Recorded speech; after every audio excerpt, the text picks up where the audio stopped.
This channel supports Extra Life in its efforts to raise money for the Children's Miracle Network. For more information about how to donate and join in their efforts, go to the link displayed here. Extra Life. Play games, heal kids. What up, everybody? This is your boy Black Magus, and doing this real quick video about the Stone Cold Steve Austin Triple H interview right before we do the podcast.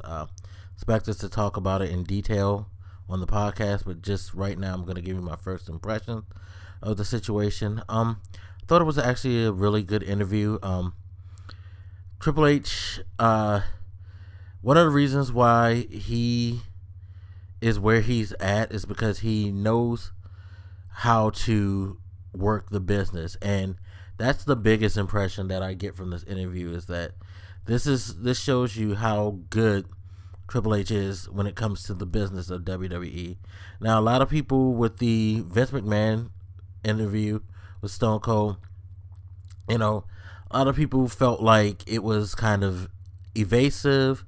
Vince wasn't really trying to open up a lot and wasn't, being 100% on the up and up. He was more trying to kind of do what Vince does, is control the situation and bring himself out in the best light.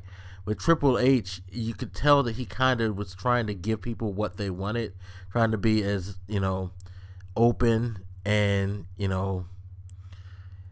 at least show as honest as he could be. It was a much more engaging conversation. He went into a lot more detail on his thoughts of things, like the question about pro wrestling and sports entertainment, and he kind of gave his take on it. He talked about NXT and why he does it the way he does, because it's something that he likes to watch, things like that. It was a very shrewd interview, and it made him look good, as the probably heir apparent, I guess you could say, to the WWE throne when Vince leaves. It definitely put him in I think a much more positive light than the Vince interview did. He spoke about CM Punk, and he, that was probably the one thing that he tried to be as diplomatic about. I won't say that he was being dishonest necessarily, but he probably was making sure he was like not going too far one way or another, because he doesn't want to put himself in a position where he's either in a bad light with CM Punk or a bad light with Vince.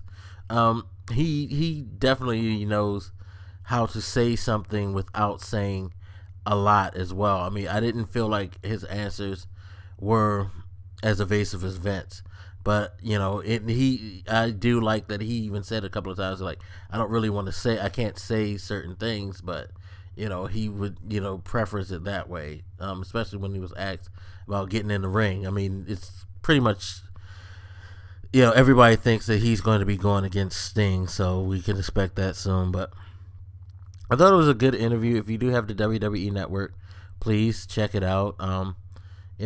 He did a good job. It was interesting.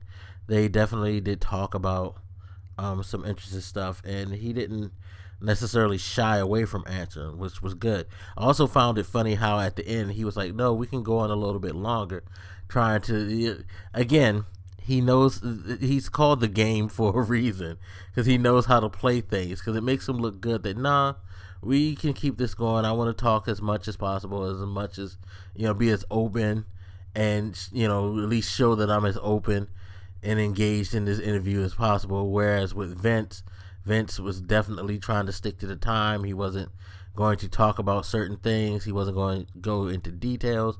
He had like limitations. I'm sure there were some limitations with Hunter, but I'm pretty sure that those limitations weren't as strict as Vince, and it kind of showed in the interview in the way that Stone Cold approached things, because right off the bat they went at the Roman Reigns thing, and he talked about that in detail and things like that, and spoke of some kind of behind the scenes things, talked about kayfabe and how it works in today's brand of wrestling and things like that. So yeah, good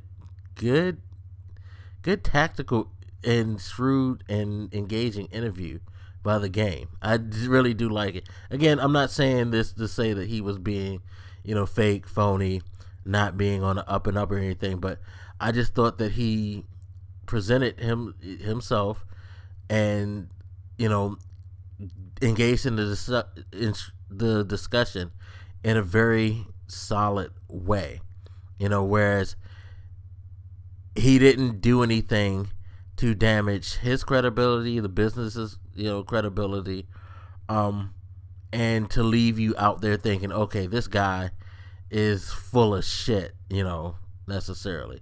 He did he did a good interview. Is basically what I'm trying to say. No, I don't think it was a work. I don't think it was anything like that. I just thought that the way that he did it was it just, I guess because it stood out in contrast to Vince is why I'm saying it the way I am, because it just seemed like a much, not a 180, but a much different vibe to that interview that I thought did wonders for Triple H. But anyway, I want to hear what you guys think, how you feel about the interview. We'll go into detail on the Sharpshooting podcast, and I'll talk about more of the points in fullest. I just didn't want to go on and on and on. I want to save some of it for the podcast because, hey, I need to work. I need to, work that promo in so you guys will be ready to go watch the show. Kind of like how before you get people to watch a pay-per-view, you got to hype it. But anyway, hit me up. Let me know what you think, and I'll holler at you later. This your boy Black Megas, and I'm out. Deuces.